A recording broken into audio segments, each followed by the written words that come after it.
Judith Collins. Mr Speaker, what a joy to follow the lecture that we've just received from that member.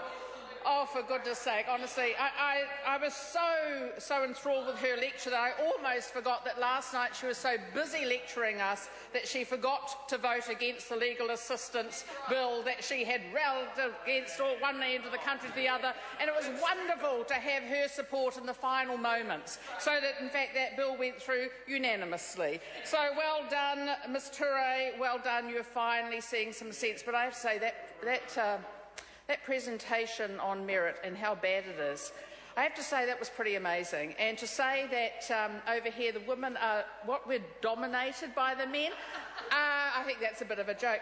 Unfortunately, what I can see though is that in the Labour Party, of course, it is in fact all about the man ban. Why is it with the three different factions in the Labour Party all vying to take the leadership that not one of the leaders or deputy leaders in contention is a woman? Why is that?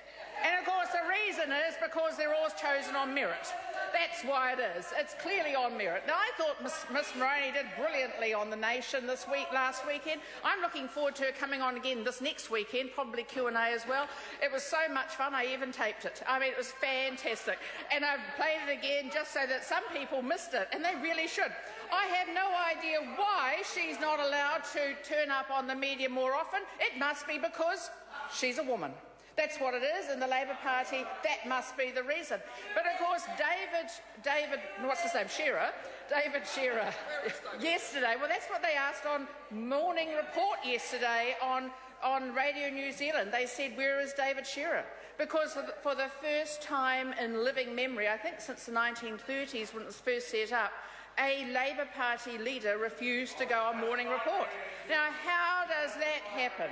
How does that happen? He refused to go on because he didn't want to talk about Ms Moroney's very good attempt to bring in the man ban, and it's so clearly needed because they've only got 2 women on their front bench in Labour, and of course we've got 3, and of course our 3 are equal to about 6 of them when it comes to merit. But having said that, why is it?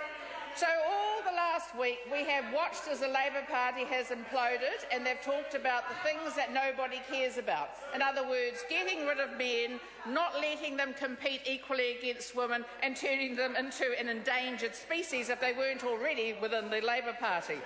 But of course, what have we been doing? Well, we've had a bit of fun, I have to say, amongst all the work, and most of that fun has been at their expense. But we've also been getting on with the job of government, thinking about what it is that the people of New Zealand want. They want jobs.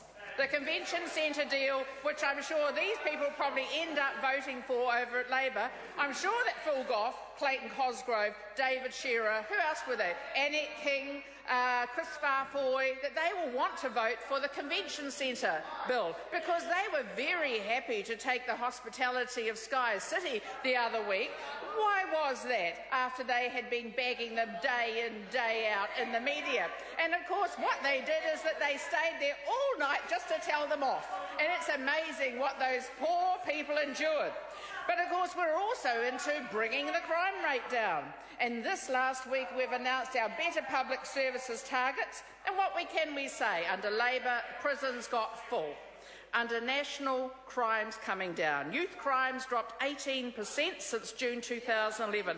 Fantastic rate. Total crime is down 11%.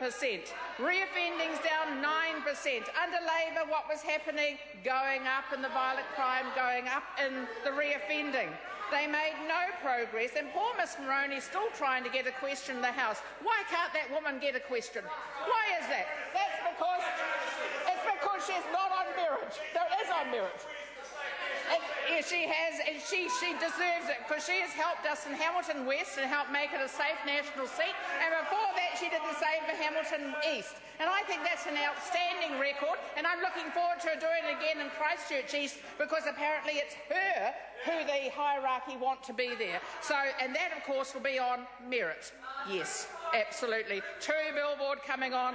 Mr Speaker, I am so proud to be a member of this national-led government, working well, getting on with the business and talking about the stuff people want. What we're doing is we're getting the crime rate down, getting jobs for people, bringing the economy further up and actually undoing some of the rot that Labour left us with.